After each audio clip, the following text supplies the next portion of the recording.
हरे कृष्णा। तो आप सभी भक्तों का हार्दिक स्वागत है श्रीमद् भागवतम की चर्चा में। तो सभी साथ में मंगलाचरण बोलेंगे। ओम नमो भगवते वासुदेवाय।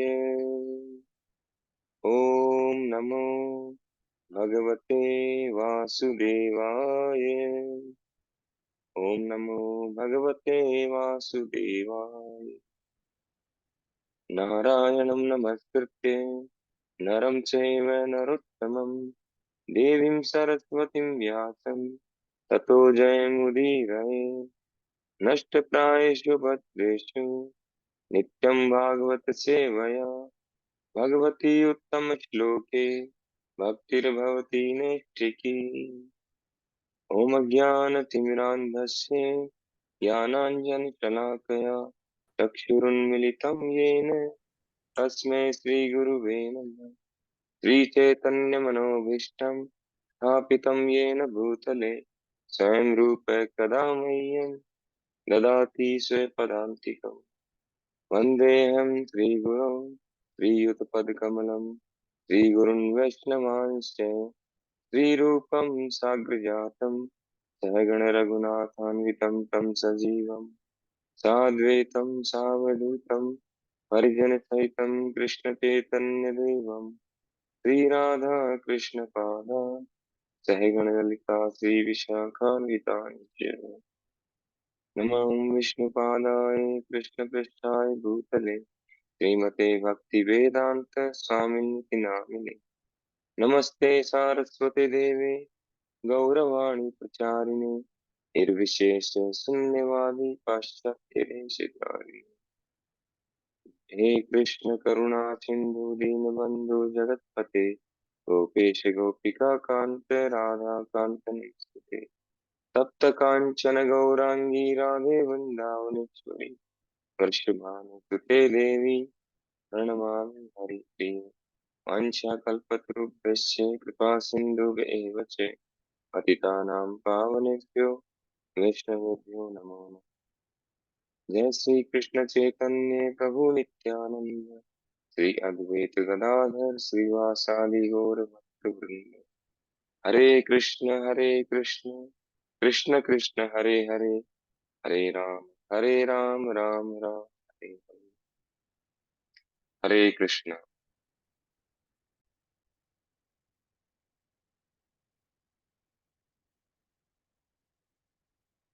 तो अभी हम पढ़ रहे हैं श्रीमद् भागवतम स्कंद एक अध्याय 3। सभी अवतारों के स्रोत श्री कृष्ण। तो अब तक हम पढ़ चुके हैं इसमें भगवान के 22 अवतारों के विषय में हम जान चुके हैं, जो मुख्य मुख्य अवतार है।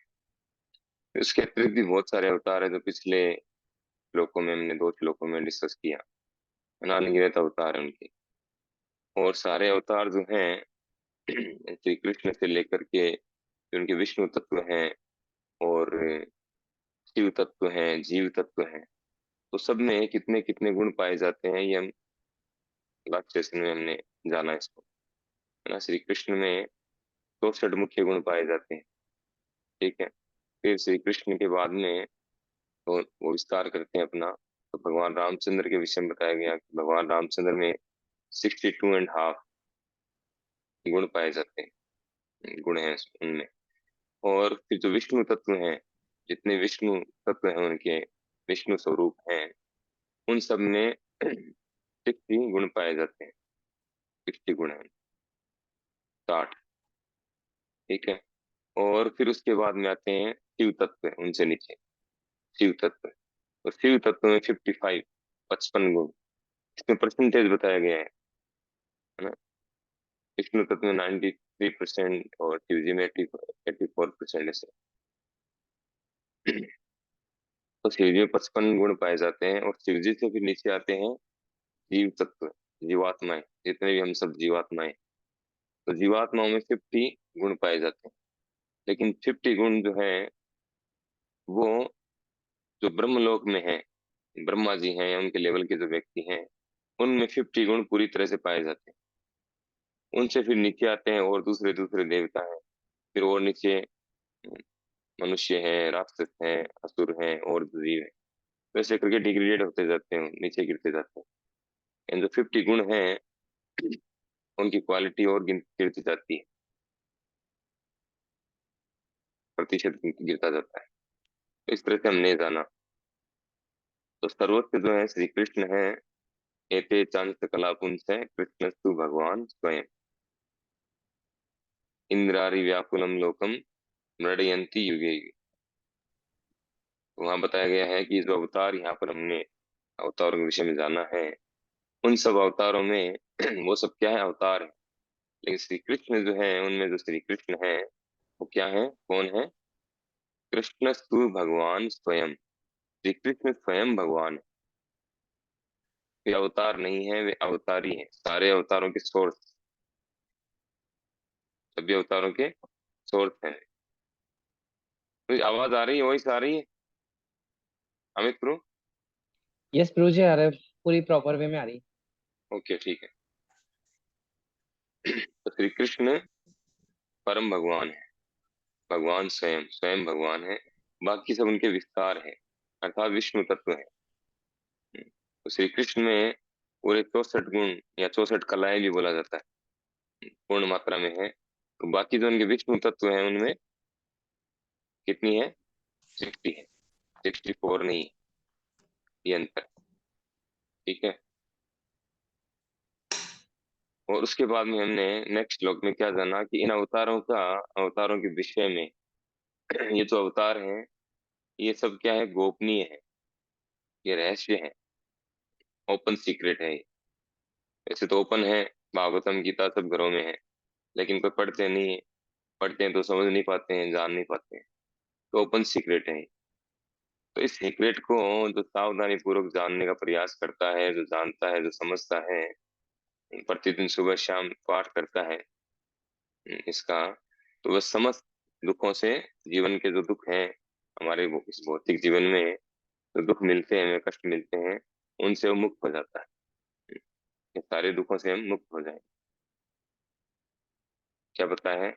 सायं प्रातः गृणन भक्त्या, भक्त्या नहीं, भक्ति पूर्वक, भक्ति पूर्वक, प्रेम पूर्वक जो सुबह शाम पाठ करता है, इसका श्रवण करता है, चिंतन करता है, बोलता है, पढ़ता है, वो क्या होता है उसके साथ में? दुख ग्रामात विमुच्यते, सारे दुखों से, समस्त कष्टों से मुक्त हो जाता है। ये विशेष बात। फिर आगे वाले जो 2 श्लोक हैं जो हम अब पढ़ने जा रहे हैं, 30 और 31, ये श्लोक भी बहुत महत्वपूर्ण है। इसमें बताया गया है कि भगवान के जो विराट रूप है उसके विषय में, और जो सूक्ष्म रूप है, यानी इस तरह की धारणाएं लोग बनाते हैं, या विराट रूप की धारणा शास्त्रों में दी गई है, ये किन के लिए है वो, ये हम पढ़ेंगे। एतद् रूपम भगवतो ईय ईय रूपम अस्ते चिदात्मने माया गुणे विरचितम महद आदि विरात्मनि। भगवान के विराट रूप की धारणा जिसमें वे इस भौतिक जगत में प्रकट होते हैं, काल्पनिक है। ये तो अल्पज्ञों तथा नव दीक्षितों को भगवान के रूप की धारणा में प्रवेश कराने के लिए है, लेकिन वस्तुतः भगवान का कोई भौतिक रूप नहीं होता। तो विराट रूप या विश्व रूप जो है, जैसे अर्जुन को भगवान ने विश्व रूप दिखाया, या भागवतम में कई जगह आता है विवरण विश्व रूप का या विराट रूप का। ये जो है, तो नीचे के अधोलोक हैं, भगवान के चरण हैं, पृथ्वी जो है वो नाभि है, ऊपर के लोग जो उनका वक्त स्थल, इस तरह से बताया गया है अलग अलग तरीके से। तो और जो नदियां हैं उनकी शिराएं हैं, जो पेड़ पौधे हैं उनके वो रोम, रोम जो है वो पेड़ पौधे हैं। इस तरह से पूरा वर्णन किया गया है पूरे ब्रह्मांड को, और ब्रह्मांड की तुलना जो है भगवान से की गई, एक एक चीज का वर्णन किया गया है। पर्वत है वो भगवान के शरीर के उठे हुए भाग हैं, इस तरह से पूरा विवरण है। तो ये जो है, ये वर्णन किन लोगों के लिए है? जो नव दीक्षित हैं या अल्पज्ञ हैं, कम बुद्धि वाले, तो भगवान के विषय में डायरेक्ट समझ नहीं पाते। अगर उन्हें बताया है कि भगवान दिव्य है, उनका शरीर दिव्य है, उनका हमारा जैसा रूप नहीं है, भौतिक रूप नहीं, तो उसको समझ नहीं पाएंगे वो, क्योंकि वो भौतिकता से आगे जानते ही नहीं, इससे बाहर सोच भी नहीं पाते हो। जैसे हमारे वैज्ञानिक भी हैं, वो भी नहीं सोच पाते। तो हर चीज को वो भौतिकता से कंपेयर करते हैं, वो आध्यात्मिक विषय को भौतिक लेवल पे जानना चाहते हैं। जैसे कुछ लोग कहते हैं हमें भगवान दिखाइए, तो भगवान को हम इन आंखों से नहीं देख पाते, नहीं देख सकते। इवन हम हवा को भी नहीं देख सकते हैं, हम अपने मन को नहीं देख सकते हैं, हम स्वयं को, अपनी आत्मा, जो हम आत्मा है, हम स्वयं को नहीं देख सकते, हम इंटेलिजेंस को नहीं देख सकते, बुद्धि को। तो भगवान को हम कैसे देखेंगे? ये फिर भी जो ऐसे लोग हैं, कम बुद्धि वाले हैं या नव दीक्षित हैं, वो कहते हैं नहीं, हमें तो भगवान दिखाई। तो उनके लिए जो है ये विराट रूप की धारणा बनाई गई है। इस तरह से उनको समझाया जाता है। जैसे हम बताया भी है, द्वितीय स्कंद में आता है।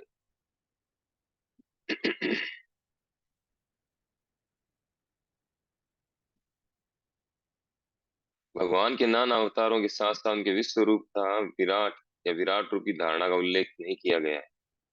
हमने भी जो 22 जो अवतारों के विषय में चर्चा की, इसमें कहीं विराट रूप नहीं है, क्योंकि विराट रूप जो है वो काल्पनिक रूप। क्योंकि ऊपर बताए गए सारे भगवान के सारे अवतार दिव्य हैं, उनके शरीरों में भौतिकता का अंश मात्र भी स्पर्श नहीं है। उनके शरीर आत्मा में कोई अंतर नहीं होता, जैसा कि बद्ध जीव में होता है। विराट रूप की कल्पना तो केवल नव दीक्षित पुस्तकों के लिए है। उन्हीं के लिए भौतिक विराट रूप प्रस्तुत किया जाता है, जिसकी व्याख्या द्वितीय स्कंद में की जाएगी। विराट रूप में विभिन्न लोकों के भौतिक रूप को उनके पांव, हाथ आदि के रूप में कल्पित किया गया। वस्तुतः ऐसे सब वर्णन नव दीक्षितों के लिए होते हैं। वे पदार्थ से आगे कुछ भी नहीं सोच पाते। भगवान के भौतिक बोध की गणना उनके वास्तविक रूपों की सूची में नहीं की जाती। परमात्मा रूप में भगवान प्रत्येक भौतिक रूप के भीतर रहते हैं, यहाँ तक कि परमाणु के भीतर भी रहते हैं। लेकिन भाई ये भौतिक रूप तो भगवान एवं जीव दोनों के लिए कल्पना मात्र है। यहाँ ये बताया जा रहा है, बद्ध जीवों के वर्तमान स्वरूप भी वास्तविक नहीं है। यानी भगवान का भौतिक रूप तो छोड़िए, हमारा जो भौतिक रूप है, ये भी क्या है? ये भी काल्पनिक है। काल्पनिक इन द सेंस टेम्परेरी है, ये परमानेंट रहने वाला नहीं है। हम इस भौतिक जगत में हम बद्ध हैं, इसलिए हमें भौतिक शरीर मिला है। लेकिन भगवान के साथ ऐसा भी नहीं है। भगवान को ऐसा भौतिक शरीर धारण नहीं करना पड़ता। वो जब भी यहाँ प्रकट होते हैं या जहाँ भी रहते हैं, अपने दिव्य रूप में रहते हैं। उनका स्वरूप दिव्य है, उनके शरीर और आत्मा में कोई अंतर नहीं है। हमारे साथ भी ऐसा ही है। हमारा भी शरीर जो है, हमारा जो वास्तविक शरीर है, वो दिव्य है। हमारा भी शरीर आत्मा में अंतर नहीं है, एक ही है। लेकिन वो जो हमारा दिव्य शरीर है, यानी हम आत्मा जो दिव्य है, वो इस भौतिक शरीर के द्वारा कवर्ड कर दिए गए। प्रॉब्लम ये है, और हम इस चीज को समझ नहीं पा रहे।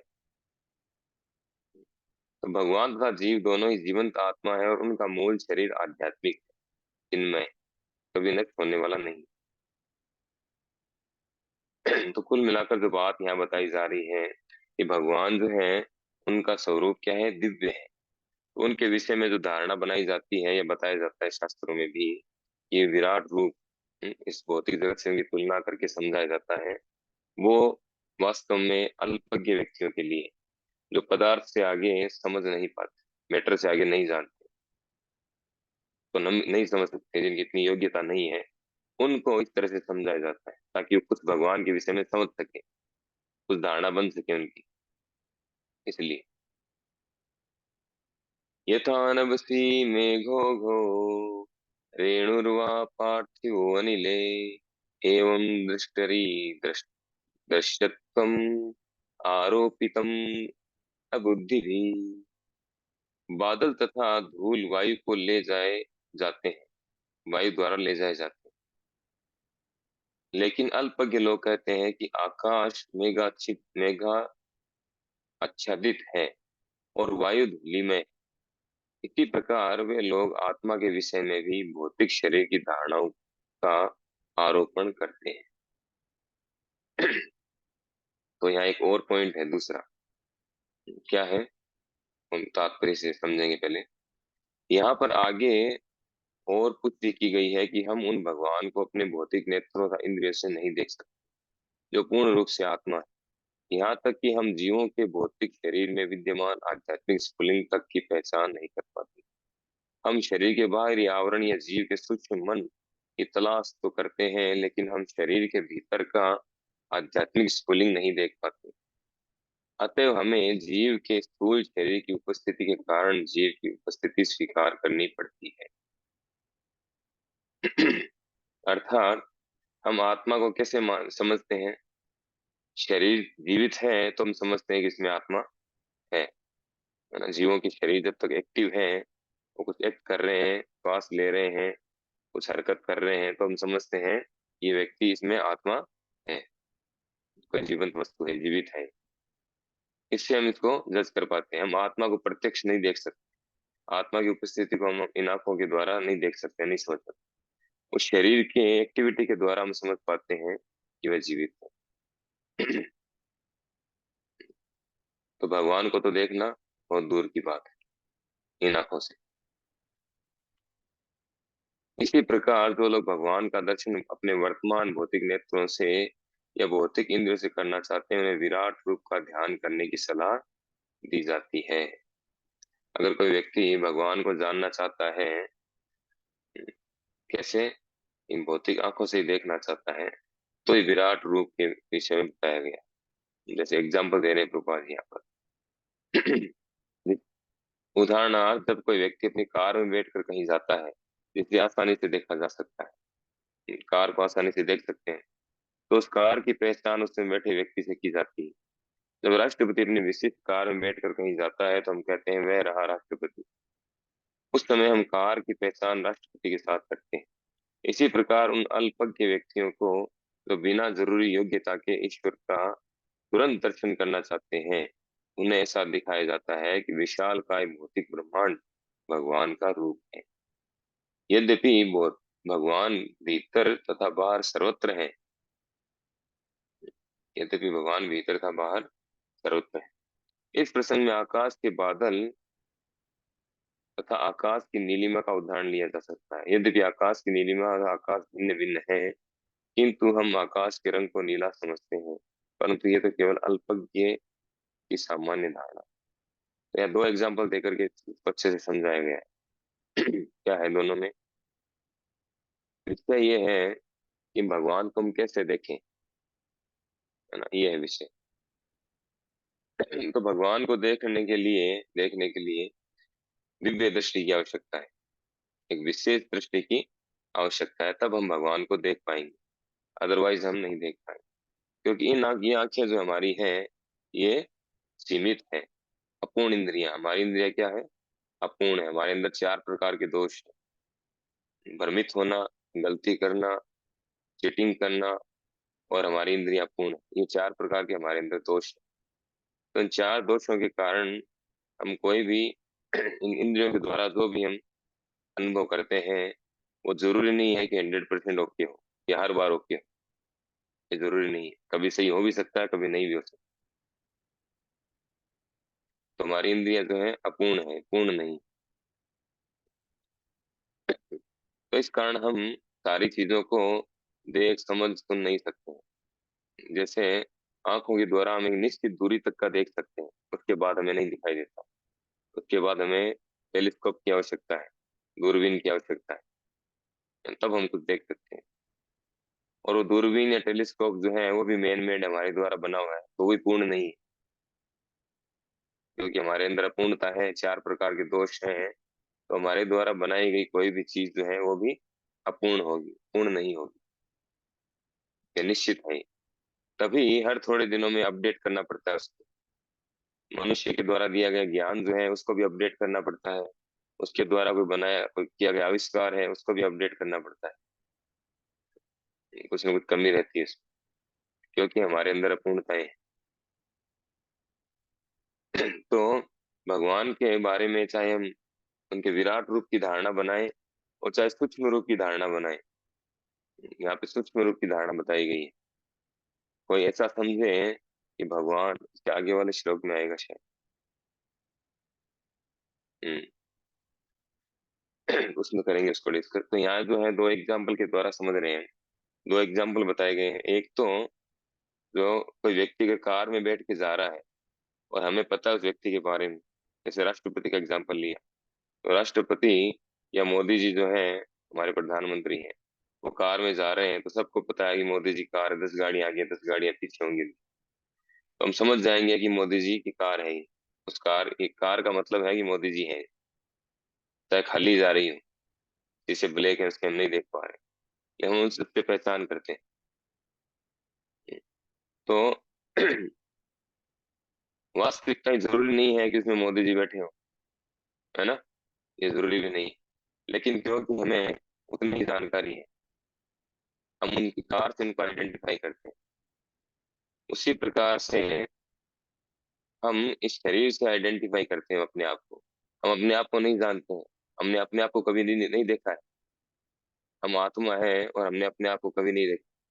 तो ये हम हमारी पहचान किससे करते हैं? शरीर से। हम सामने वाले व्यक्ति को, हमारा जो रिलेटिव है, पत्नी है, पति है, उसको हम उसके शरीर से आइडेंटिफाई कर रहे हैं, ये मेरे पति है या मेरी पत्नी है, या ये मेरा बेटा है, बेटी है, मेरे माता पिता। लेकिन वास्तव में जो पति पत्नी माता पिता ये बच्चे हैं, वो शरीर के अंदर रहने वाला वो आत्मा है, उससे हमारा संबंध है। उसको हम बोलते हैं या उसको उसको हम संबोधित करते हैं। वो शरीर जो है उसको नहीं करते हैं, लेकिन शरीर एक माध्यम है, पहचान है वो, जैसे कार है। वो कार वो व्यक्ति नहीं है, व्यक्ति वो जो कार के अंदर बैठा है। उसी तरह से शरीर वो व्यक्ति नहीं है, शरीर के अंदर जो बैठा है आत्मा, वो व्यक्ति है। लेकिन हम ये नहीं समझ पाते हैं। दूसरा एग्जाम्पल दिया है आकाश का। जैसे आकाश में क्या होता है, जब वायु के द्वारा धूल ले जाई जाती है या बादलों को एक दूसरी जगह से ले जाया जाता है, एक जगह से दूसरी जगह, हम क्या सोचते हैं, जब बादल आगे आ जाता है, सूर्य चमक रहा है और बहुत बड़ा बादल आ गया, हम क्या बोलते हैं कि सूर्य को बादल ने ढक लिया है या आकाश को बादल ने ढक लिया है। तो क्या ये सत्य है? ये सत्य नहीं है। आकाश तो अनंत है, सूर्य भी कितना बड़ा है, तो बादल जो है 1 किलोमीटर का होगा, 2 किलोमीटर का होगा, 5 किलोमीटर बड़ा होगा, कितना बड़ा होगा। उस बादल ने हमारी आंखों को ढक लिया है। हमारी जो देखने की जो दृष्टि है, वो सूर्य तक नहीं पहुंच पा रही या आकाश तक नहीं पहुंच पा रही, हमारी दृष्टि को ढक लिया है। इसलिए हम समझते हैं कि उसने आकाश को ढक लिया या सूर्य को ढक लिया। तो ये हमारा क्या है? अल्प ज्ञान है, ये हमारी कमजोरी, कमी है हमारी, तो हम वास्तविकता को नहीं समझ पा रहे। उसी प्रकार से भगवान को हम नहीं देख पा रहे हैं, ये हमारी कमजोरी है। भगवान तो सर्वत्र है।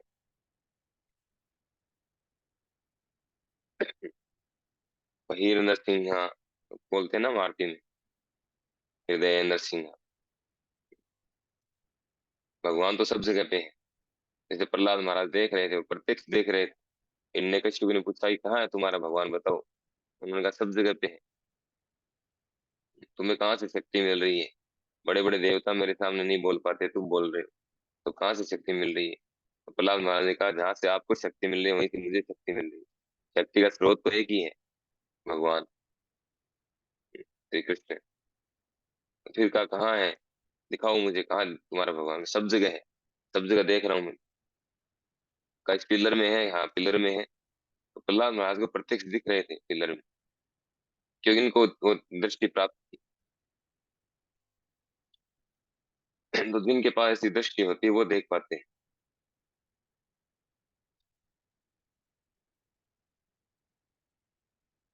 अतः परम यत् अव्यक्तम अव्यूढ़ गुण ब्रह्म प्रणिहितम अदृष्टा श्रुतवस्तुत्वा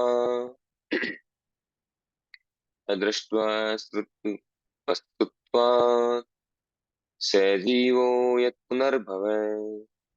रूप की इस स्थूल अवधारणा से परे रूप की एक अन्य सूक्ष्म धारणा है, जिसका कोई आकार नहीं होता, जो अनदेखा, अनसुना तथा अव्यक्त होता है। जीव का रूप इस सूक्ष्मता से परे है, अन्यथा उसे बारंबार जन्म न लेना पड़ता। तो यहाँ पर इस श्लोक में वो बात बताई गई है। जिस प्रकार इस स्थूल दृश्य जगत का विचार भगवान के विराट शरीर के रूप में किया जाता है, उसी प्रकार उनके सूक्ष्म शरीर की भी धारणा है, जिसे न तो देखा जा सकता है, न सुना या प्रकट किया जा सकता।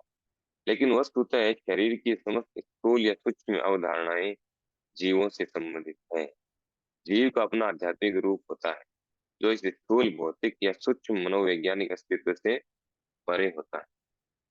जो ही जीव इस दृश्य स्थूल शरीर को त्याग देता है, जो ही स्थूल शरीर तथा मनोवैज्ञानिक क्रियाएं करना बंद कर देती है। वस्तुतः हम कहते हैं कि जीव चला गया, क्योंकि वह न तो दिखता है न ही सुनाई देता है। यहाँ तक कि जब जीव प्रगाढ़ निद्रा में होता है, तब स्थूल शरीर कार्य नहीं करता होता। तो हम ये जानते हैं कि श्वास लेने के कारण वह शरीर के भीतर है। अतः जीव के देह से चले जाने यानी मरने का ये अर्थ कदापि नहीं होता कि जीवात्मा का अस्तित्व ही नहीं है। वह यही होता है, अन्यथा पुनः पुनः जन्म क्यों होता। निष्कर्ष ये निकला कि भगवान अपने दिव्य रूप में नित्य विद्यमान रहते हैं, जो जीव के समान न तो स्थूल है न सूक्ष्म।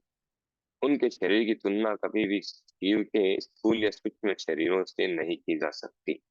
ईश्वर के शरीर की ऐसी सारी भव धारणाएं काल्पनिक है। जीव का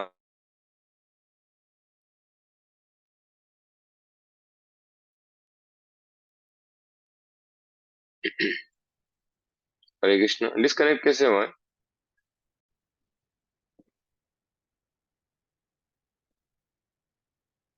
निष्कर्ष ये निकला कि भगवान अपने दिव्य रूप में नित्य विद्यमान रहते हैं, जीव के समान है, तो स्थूल है न सूक्ष्म।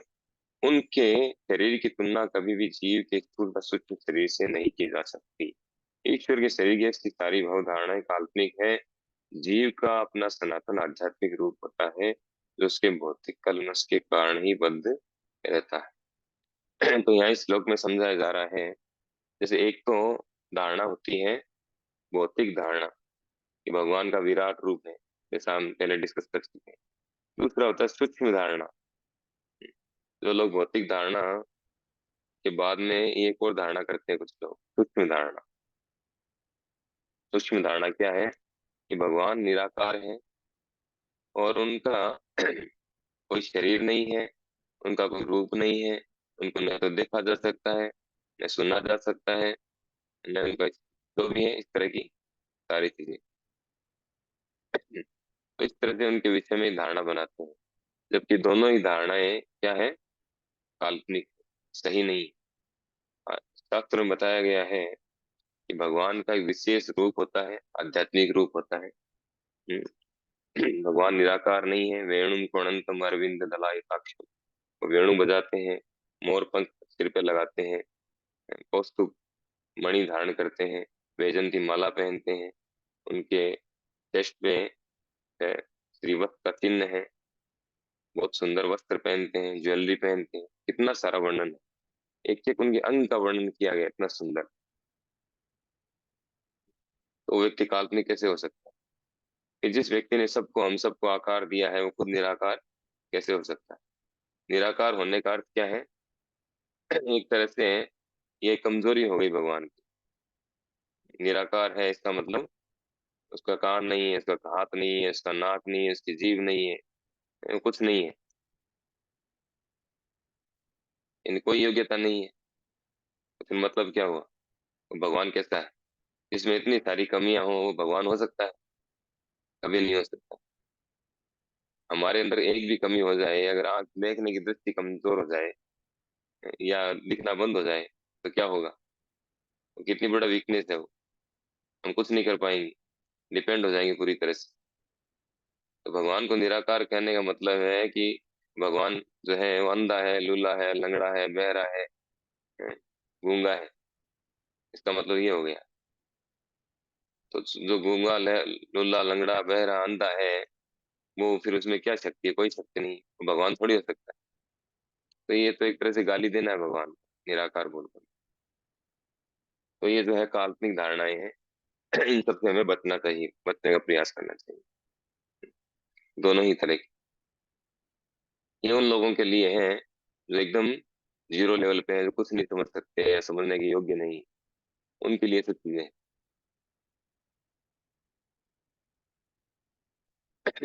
इवन हमारा भी आध्यात्मिक रूप होता है, हमारा भी सनातन आध्यात्मिक रूप है, जैसा कि प्रभुपाद यहाँ बता रहे हैं। लेकिन हम इस भौतिक कलमश के कारण बंधे हुए हैं, इन प्रकृति के गुणों में बंधे हुए हैं। इस कारण से हम अपने आप को नहीं समझ पाते।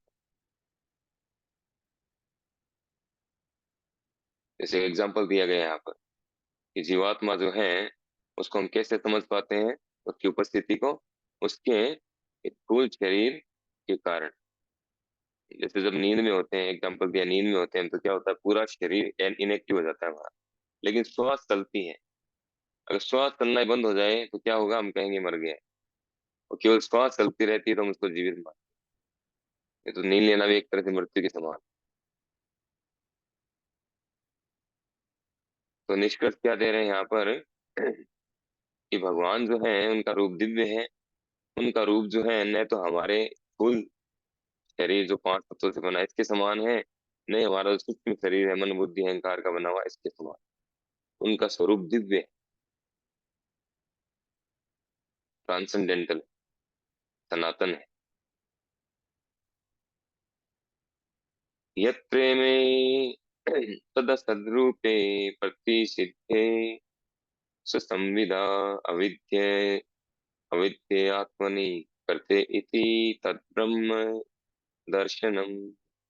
जब कभी मनुष्य आत्म साक्षात्कार द्वारा ये अनुभव करता है कि स्थूल तथा सूक्ष्म दोनों शरीरों का शुद्ध आत्मा से कोई सरोकार नहीं, उस समय वे अपना तथा साथ ही साथ भगवान का दर्शन करता है। दर्शन करने का तरीका बता रहे हैं, भगवान का दर्शन कैसे होगा। भगवान का स्वरूप तो दिव्य है, हम उन्हें कैसे देख पाएंगे, क्या योग्यता है उसके लिए क्या योग्यता है।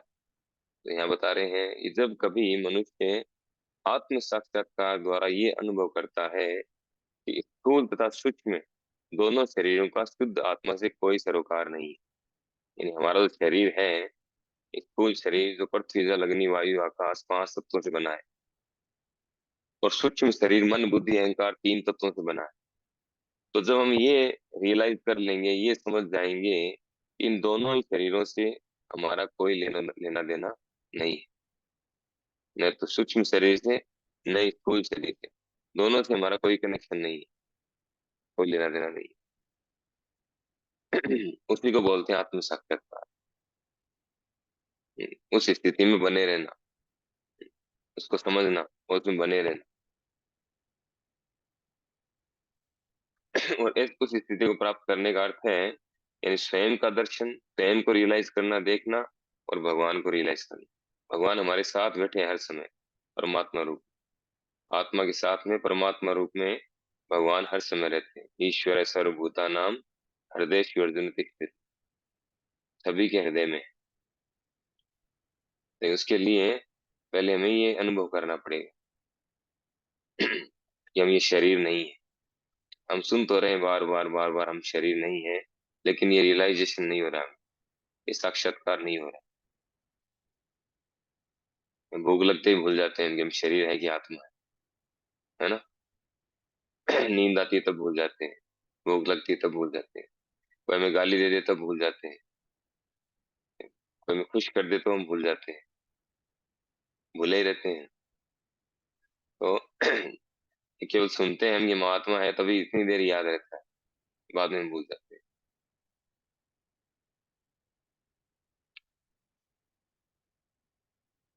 तो यहाँ रूपा जी बता रहे हैं कि आत्म साक्षात्कार का मोह में यही अंतर है कि स्थूल तथा सूक्ष्म शरीरों के रूप में भौतिक शक्ति का क्षणिक या भ्रामक आरोपण आत्मा के बाह्य आवरण है। ये आवरण अविद्या से जनित है।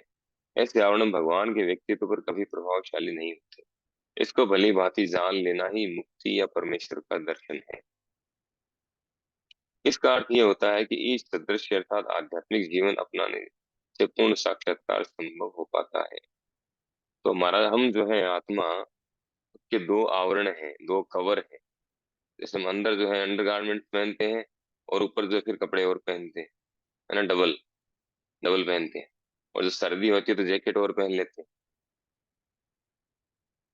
उसी तरह से आत्मा के ऊपर दो आवरण है, एक सूक्ष्म आवरण है और दूसरा स्थूल आवरण है।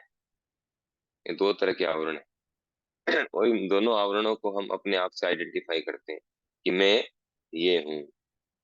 इस शरीर से आइडेंटिफाई करते हैं, मैं राजस्थानी हूँ, मैं भारतीय हूँ, या जो भी अपनी जाति, जिस जाति में हमें, जिस फैमिली में जन्म मिला है, उससे हम अपने आप को आइडेंटिफाई करते हैं, परिचय देते हैं हमारा।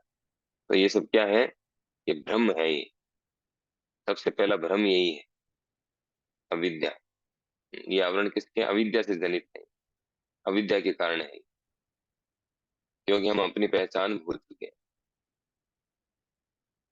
जैसे हम कार में जा रहे हैं, है ना, एग्जाम्पल से समझते हैं, और जैसे ही हमारी कार को अगर कोई टच कर देता है, नई नई कार निकाल के लाए हैं कुछ ही दिन में, और कार के किसी ने थोड़ा स्क्रैच लगा दिया तो क्या होगा? हम उससे लड़ मरेंगे उससे कि तुमने मुझे कैसे कैसे ठोका। अरे वो तुझे नहीं ठोका, तेरी कार को ठोका है।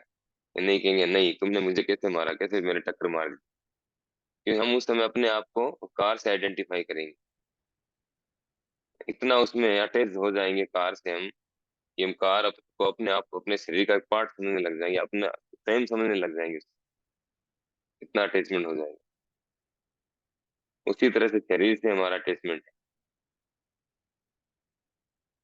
तो ये कारण क्या है? अविद्या, अज्ञानता, अज्ञानता का कारण है। तो ऐसे आवरण जो है ये भगवान पर लागू नहीं होते, भगवान पर कभी भी प्रभावशाली नहीं होते, क्योंकि भगवान जब आते हैं यहाँ पर, वो कभी भी भौतिक शरीर धारण नहीं करते, उनका शरीर आध्यात्मिक होता है। तो इसे भली भांति जान लेना ही मुक्ति है।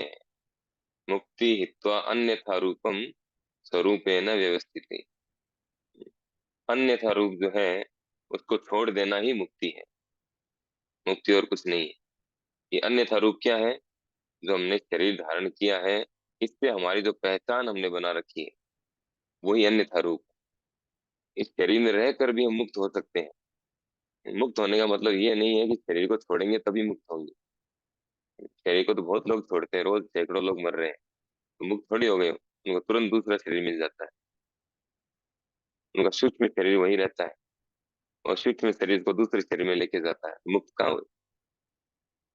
मुक्ति क्या है? मुक्ति हित्वा अन्यथा रूपम, अन्यथा रूपों को त्याग देना ही मुक्ति है। वो अन्यथा रूप है जो हमारा वास्तविक रूप नहीं है, अन्यथा है, वास्तविक नहीं है, उसको त्यागना ही मुक्ति है। यानी हम जो ये पहचान बना रखी है हमने अपने आप इस शरीर से हमारी, हम्म, उससे, वो पहचान से हमें अलग होना, उसको समझना, उस अंडरस्टैंडिंग में रहना, वही मुक्ति है। उसके अनुसार एक्ट करना, कार्य करना, वह मुक्ति है। तो आत्म साक्षात्कार का अर्थ है कि स्थूल तथा सूक्ष्म शरीर की आवश्यकताओं के प्रति अन्य मनस्क होना, और आत्मा के कार्यों के प्रति गंभीर होना। यानी जितनी मात्रा में हम शरीर की आवश्यकताओं से दूर हटते जा रहे हैं, शरीर और मन, सूक्ष्म शरीर की आवश्यकताएं, एक सूक्ष्म शरीर की आवश्यकताएं, स्थूल शरीर की आवश्यकताएं, इन दोनों से जितना हम हट रहे हैं, और जितना आध्यात्मिक आवश्यकताओं के प्रति गंभीर होने हैं, उतनी मात्रा में मुक्त होते जा रहे हैं। ये इसका पैरामीटर है। जितनी मात्रा में हम आध्यात्मिक आवश्यकताओं को बढ़ा रहे हैं और भौतिक आवश्यकताओं को कम कर रहे हैं, कितना कर रहे हैं, कितना कर पा रहे हैं, हमारे पे डिपेंड। जितना कर पा रहे हैं उतना मुक्त होते जा रहे हैं, मुक्त हुए, जितना परसेंट कर रहे हैं, कर किया हमने।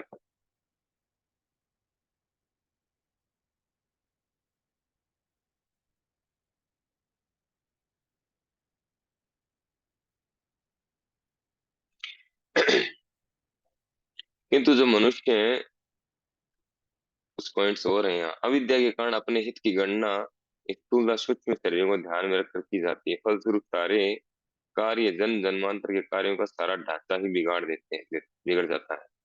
किंतु जब कोई मनुष्य समुचित अनुशीलन द्वारा आत्मा से भेंट करता है, तब आत्मा के कार्यों का शुभारंभ होता है। फलस्वरूप जो व्यक्ति आत्मा के कार्यों में व्यस्त रहता है, वह बद्ध जीवन में रहता हुआ भी जीवन मुक्त कहलाता है। तो यहाँ पे जो समझाया जा रहा है कि हम जनरली हम सब क्या कार्य कर रहे हैं, शरीर के कार्य में लगे हैं, है ना। हम सब आत्मा है। आप विचार करिए कि 24 घंटे में, पिछले 24 घंटे में आपने क्या क्या कार्य किया, और वो सारे कार्य जो हैं वो आपने अपने लिए किए या शरीर के लिए किए। ऐसे विचार करना चाहिए। हम शरीर नहीं है, हम आत्मा है। हाँ, शरीर की कुछ आवश्यकताएं हैं उसको मेंटेन करने के लिए।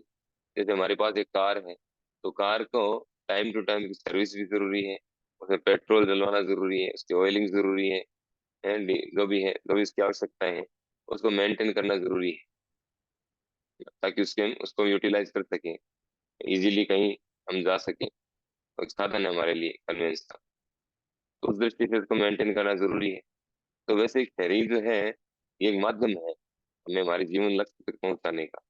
तो उसके अनुसार उसकी आवश्यकताओं की पूर्ति करना आवश्यक है, लेकिन वो समझ अंडरस्टैंडिंग होनी जरूरी है। वो एक शरीर को हम स्वयं मान करके उस हिसाब से हम कार्य कर रहे हैं, तब तो हमारे कार्य जो है हमारे लिए नहीं है, वो केवल शरीर के लिए है। हम आत्मा है और हम हमारे लिए ही कार्य नहीं कर रहे हैं। हम सारे कार्य किसके लिए कर रहे हैं? जैसे कोई व्यक्ति कार लेके आ गया और कार के लिए सारा कार्य कर रहा है, सारा चिंतन कार के लिए, उसको कैसे सजाएं, उसको कैसे डेकोरेट करें, उसको और अच्छे से इसमें क्या क्या आइटम, क्या क्या एसेसरीज लगवाएं, बस पूरा जो है उसमें मगन रहता है पूरी तरह से। और खुद भूल जाता है कि मुझे खाना भी है, मुझे सोना भी है, मुझे और भी कुछ करना है। सब कुछ भूल गए और केवल उस कार ही कार की चिंता में लगा हुआ है। तो क्या ये इंटेलिजेंस, ये बुद्धिमानी है, बुद्धिमत्ता है? नहीं है। उसी प्रकार से हम शरीर नहीं, हम आत्मा है, और हम शरीर ही शरीर के विषय में, शरीर से जुड़ी चीजों के विषय में दिन भर उसी में लगे रहे, उसी प्लानिंग में, उसी में। तो वो मूर्खता है। शरीर को मेंटेन रखने के लिए जितनी आवश्यकता है उतना दो उसको, बाकी मूल कार्य जो है आत्मा के लिए यानी स्वयं के लिए करो। इसीलिए प्रहलाद महाराज ने कहा है, नैते विदु स्वार्थ गतिम ही विष्णु। नैते विदु यानी वे नहीं जानते हैं। क्या नहीं जानते हैं? स्वार्थ गतिम ही विष्णु, कि उनका स्वार्थ किसमें है। उनका स्वार्थ जो है वो भगवान विष्णु में है, भगवान कृष्ण में है, उनको प्रसन्न करने में। ये नहीं जानते। तो फल स्वरूप जो व्यक्ति आत्मा के कार्य में व्यस्त रहता है, क्या लिखा है, आत्मा के कार्यों का शुभारंभ कब होता है? जब कोई मनुष्य सचमुच समुचित अनुशीलन द्वारा आत्मा से भेंट करता है। जब हम प्रॉपर तरीके से अनुशीलन करेंगे, रियलाइज होगा हमें, तब आत्मा के कार्यों का शुभारंभ होगा। अभी तो हम प्रैक्टिस कर रहे हैं। तो फल स्वरूप जो व्यक्ति आत्मा के कार्य में व्यस्त रहता है, वह बद्ध जीवन में रहता हुआ भी जीवन मुक्त कहलाता है। यानी इस शरीर में रहते हुए भी जीवन मुक्त हो जाएंगे यदि हम आत्मा के कार्यों में व्यस्त रहेंगे। या यश के हरेर दास से कर्मणा मनसा गिरा, निखिला स्वपस्थास्तु जीवन मुक्त से उच्यते। भक्ति रसामृत सिंह में बताया गया। कि जो व्यक्ति मन वचन और कर्म तीनों से, मन से, वाणी से और अपने कार्यों से, शरीर के द्वारा, तीनों से क्या करता है? भगवान की प्रसन्नता के लिए कार्य करता है, यानी आत्मा के कार्य तो करने चाहिए, वो कार्य करता है, तो वह जीवन मुक्त से उच्यते, वह जीवन मुक्त कहलाता है। तो आत्म साक्षात्कार की यह पूर्ण अवस्था किसी कृत्रिम साधन से नहीं, अपितु निरंतर दिव्य स्थिति में रहने वाले भगवान के चरण कमलों का आश्रय ग्रहण करने से प्राप्त होती है। अब ये जो स्थिति है आत्म साक्षात्कार की, जिसका हम अभी चर्चा कर रहे थे, जीवन मुक्त की बात कर रहे थे, वो कैसे प्राप्त होती है? वो कृत्रिम साधन से नहीं होगी कि हमको अष्टांग योग करके कर लें, कोई ध्यान लगा के कर लें, या पानी के अंदर बैठ के हजारों साल तपस्या करके कर लें, या आग चारों तरफ आग जला के तपस्या करके कर लें। इन सब साधनों से नहीं होगी। ये कैसे होगी? ये भगवान के चरण कमलों का आश्रय ग्रहण करने से, निरंतर उनके शरणागति में रहने से, उनकी भक्ति में, उनकी सेवा में लगे रहने से। इतना सरल साधन है ये। बाकी तो सारे कठिन है, वो सब वो आर्टिफिशियली है। वो उसके द्वारा जबरदस्ती मन को बाई फोर्स कंट्रोल करने का प्रयास करते हैं। जैसे वो कौन से मुनि थे वो, 10,000 वर्षों तक पानी में रहे थे।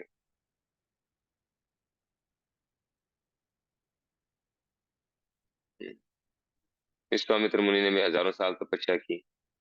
सोबरी मुनि ने पानी के नीचे यमुना जी में 10,000 वर्षों तक बैठ के, पानी के नीचे बैठ के तपस्या की, लेकिन कोई सफलता नहीं मिली। उनका मन जो है कंट्रोल नहीं कर पाए मन को। एक मछली के जोड़े को संभोग करते हुए देखा, उससे आकर्षित हो गए और जाकर के एक मानधाता राजा है, उनके 50 कन्याओं से विवाह किया। सारी तपस्या जीरो हो गई। तो बाई फोर्स या कृत्रिम साधनों से हम मन को वश में नहीं कर सकते। मन को वश में करने का तरीका या आत्म साक्षात्कार का तरीका क्या है? भगवान के चरण कमलों की शरण ग्रहण करना। क्योंकि वो दिव्य है, आध्यात्मिक है, इस भौतिक जगत से परे है।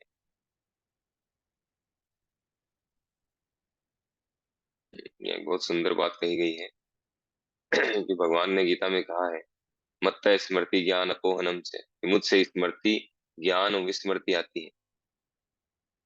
तो उनके शरण में जाएंगे हम, तो वो भौतिक चीजें जो है, भौतिकता के प्रति जो हमारा अट्रैक्शन है, वो सब उसको विस्मृत कर देंगे और आध्यात्मिकता की तरफ हमें बढ़ाएंगे।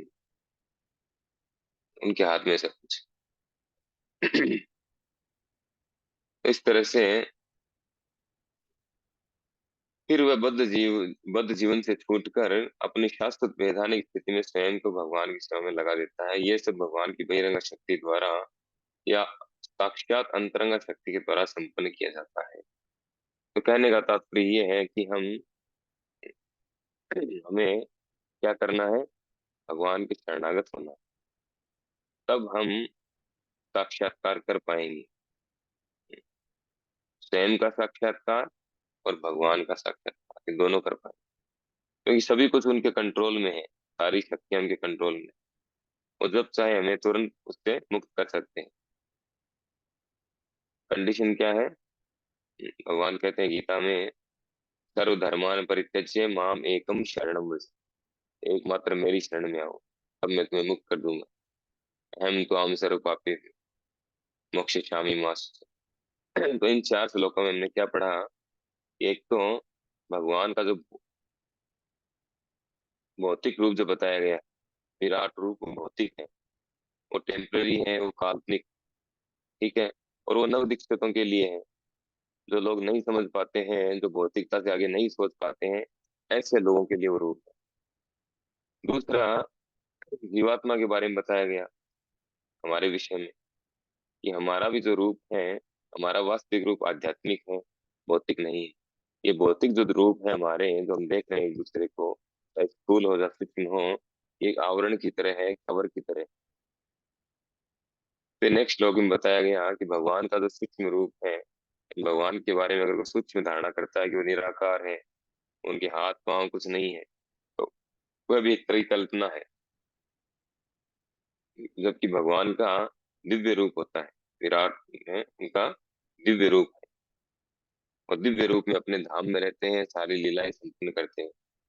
वो यहाँ आते हैं तो उसी रूप में आते हैं, ऐसा नहीं भौतिक रूप लेके आते हैं, चेंज करते हैं, ऐसा नहीं, उसी रूप में आते हैं।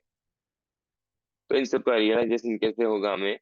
हम इस दोनों, हमारा जो सूक्ष्म शरीर और स्थूल शरीर है, इसके द्वारा हम बंधे हुए हैं, इससे मुक्त कैसे होंगे? जब इन्हें अनुभव करेंगे, इनसे हमारा कोई सरोकार नहीं है, कोई लेना देना नहीं है। ये तो टेम्पररी, कुछ समय के लिए हमें हमारे कर्मों के अनुसार मिला है। हम तो आत्मा है। इस तरह से इस स्थिति में जब स्थित हो जाएंगे, और स्थिति में स्थित कैसे होंगे? जब हम भगवान की सेवा में लगेंगे। आगे के श्लोक में आएगा, अगली बार हम डिस्कस करेंगे। ठीक है।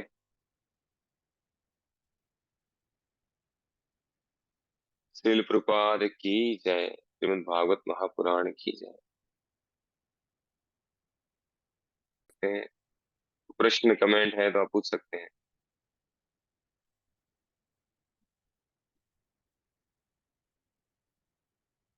दी हूँ। फिर उस जल को में आते हैं तो दिव्य शरीर को लेके ही आते हैं। लेकिन हमारे हम भी दिव्य हैं, हम भी भगवान के ही अंश है, लेकिन हम प्रकृति के तीनों गुणों से कल्पित हो गए, उससे माया के बंधन में बन गए, इसलिए हम भगवान के दिव्य स्वरूप को नहीं देख पाते। तो इसलिए हमारी इंद्रियां पूर्ण है, दोष रहित है। तो जैसे आपने बताया था, एक राष्ट्रपति है, वो कार में जाता है, तो हम ये आइडेंटिफाई करते हैं कि राष्ट्रपति इस कार के माध्यम से जा रहा है। हम रास्ते में देखते हैं सिक्योरिटी है, तो हम ये सोचते हैं राष्ट्रपति गया। वो सेकंडों में जाती है कार, भले ही वो खाली हो, लेकिन हमें लगता है राष्ट्रपति गया। आपने सेकंड एग्जांपल दिया था बादलों का, जैसे सूर्य के आगे बादल आते हैं तो बादल सूर्य को ढक देते हैं, और हम सोचते हैं कि हम यही कहते हैं कि सूरज बादल ने सूरज को ढक दिया, जबकि ऐसा नहीं है। जो बादल है वो हमारी आंखों को ढकते हैं, सूर्य को नहीं। इसी तरह से प्रकृति के कल्मश जो है, तीनों प्रकृति माया है, उसके द्वारा हमारी जो इंद्रिय है वो ढक दी गई है, तो हम भगवान के दिव्य स्वरूप को नहीं पहचान पाते। फिर ये था कि हम भगवान के दिव्य स्वरूप को कैसे जाने। तो जो व्यक्ति आत्म साक्षात्कार प्राप्त करता है, वो भगवान के दिव्य स्वरूपों को जानने की ओर अग्रसर होता है। अब आत्म साक्षात्कार का क्या अर्थ है कि हम लोग अपने शरीर को हम आत्मा है, जो ये समझ जाता है वह आत्म साक्षात की ओर अग्रसर होता है। हम यही मानते हैं कि हम शरीर है, हमें जब तक सांसें चलती है हम ये सोचते हैं कि हम जिंदा है, और कोई व्यक्ति है उसकी सांस बंद होती है तो हम सोचते हैं वो मर गया। अर्थात हम यही सोचते हैं कि उसमें जब तक सांस है जब तक जिंदा है, उसको शरीर के रूप में देखते हैं, जबकि हम आत्मा है। तो जो व्यक्ति अपने चारों ओर के रिश्ते, जैसे पत्नी भाई बहन, सबको ये मानता है कि वो आत्मा है और उनके आत्मकल्याण के लिए कार्य करता है, तो वो आत्म साक्षात की ओर अग्रसर होता है। वो ये मानता है कि ये सब आत्माएं हैं और ये सब भगवान की प्रसन्नता के लिए आई है, तो वो अपने पूरे परिवार को भक्ति में लगाता है। तो हम भक्ति में कैसे लगे, इसके लिए है कि हम जो व्यक्ति मन वचन वाणी से भगवान के शरणागत हो जाता है और भगवान की प्रसन्नता के लिए कार्य करता है, वो आत्म साक्षात की ओर अग्रसर हो सकता है। हम जो कृत्रिम साधन है, जैसे अष्टांग योग है, ज्ञान योग है, उनके माध्यम से फोर्सफुली अपनी इंद्रियों को कंट्रोल करते हैं, तो हम विचलित हो जाते हैं और हम भगवान को प्राप्त नहीं कर सकते।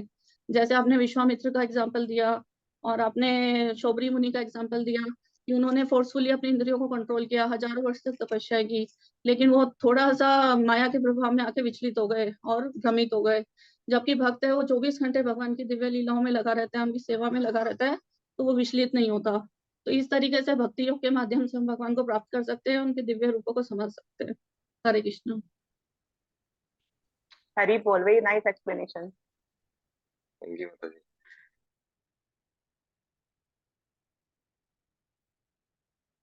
और कोई बताना चाहेंगे कुछ? और कोई प्रश्न है, कमेंट कुछ है? तो जैसे पहले जो तीर्थ स्थान थे ना, पहले प्रभास क्षेत्र है, या जैसे अपन इसमें पढ़ते नैमिषारण्य, कुछ के क्या नाम बदल गए, कुछ कभी भी हैं। वाराणसी है ना, काशी विश्वनाथ बोलते हैं। इसका वाराणसी हो गया बीच में, काशी विश्वनाथ दोनों नाम है, कुछ के बदल गए कुछ के नहीं है। और जो हरिद्वार जो है ना, हरद्वार बोलते थे, हरद्वार है ना, पहले हरद्वार, फिर हरिद्वार, इस तरह से हैं, दो नाम है, थे दोनों ही नाम है। प्रभास क्षेत्र जो है, जैसे जो भगवान ने द्वारिका बसाई थी ना, फिर वो द्वारिका उसको डुबो दिया था। अभी जो द्वारिका हम जाते हैं ना, वो तो वो किनारे पे है एकदम, वो वाली द्वारिका नहीं है, है ना, वो है।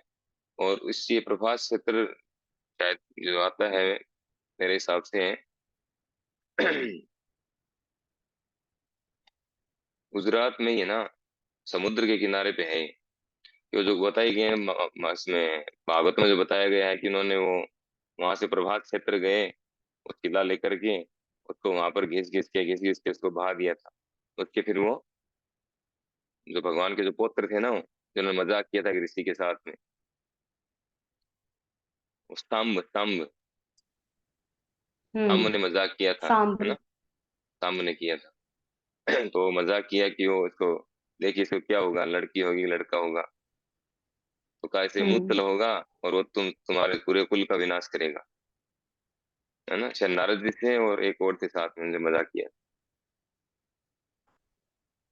कुछ ऋषि बैठे थे वहां पर, उनसे मजाक किया था।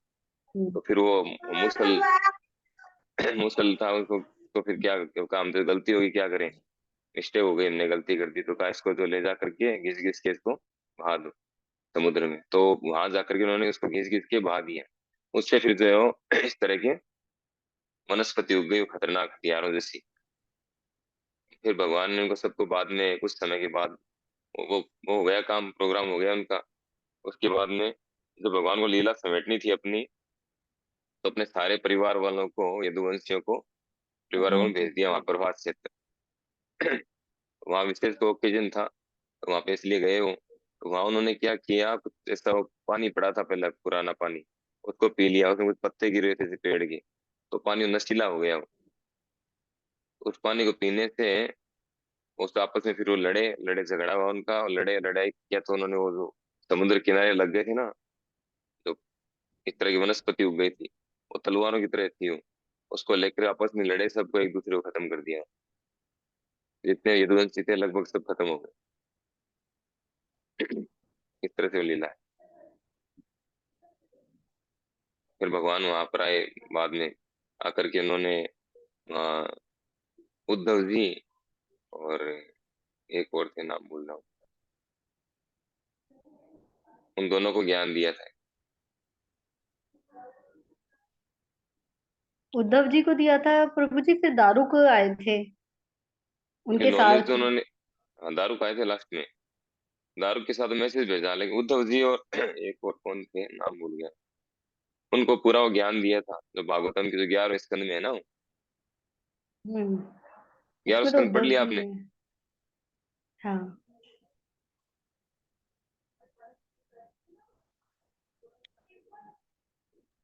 तो वो ज्ञान देने के बाद में वो लीला हुई हो, वो तीर आके लगा उनको, और सब उनको, सब दोनों को भेज दिया उसके बाद में। ऐसा है। तो मैत्रेय प्रभु जी मुनि थे गुजरात प्रभु के जी। पास। मैत्रेय मुनि हम्म। उद्धव जी को दिया था। मैत्रेय मुनि को फिर कहा कि आप जाकर के विदुर जी को बताओ, और उद्धव जी को भेज दिया था वहां हिमालय, बद्रिकाश्रम। बद्रिकाश्रम, बद्रिकाश्रम, बद्रीनारायण, बद्रिकाश्रम। वहां भेजा था उनको, वहां भेजा। ऐसे है। हम्म। तो प्रभु बहुत जी सुंदर आज भी उपदेश है। गुजरात में वो स्थान है, आज भी वो वो है, स्थान लोग है जाते हैं जहाँ वहां पे, कृष्ण जी जाते हैं ने। स्नान करते हैं, हाँ है। तो वही प्रभास तो क्षेत्र हुआ इसका अर्थ। प्रभास क्षेत्र, हाँ। वही हुआ क्योंकि वहां आज भी मंदिर है जहाँ कृष्ण जी ने कहते हैं प्राण त्यागे।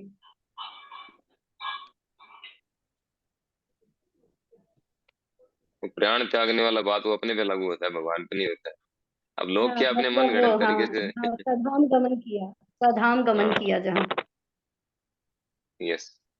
एक तरह बेटा। भगवान अपने दिव्य रूप में आते हैं, उसी रूप में वापस चले जाते हैं। जैसे भगवान रामचंद्र ने सरयू नदी में स्नान किया, और वहां से वो चतुर्भुज रूप धारण करके चले गए। इस तरह से वो साधारण व्यक्ति से थोड़ी कर सकता है कि नदी में डूबे, डूब के मर जाए और चतुर्भुज रूप ले ले, होगा कैसा? तो फिर ये ऐसा है।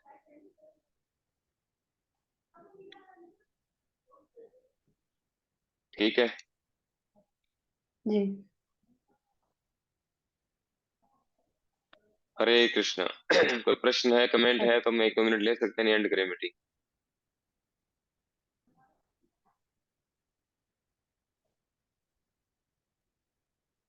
ठीक है।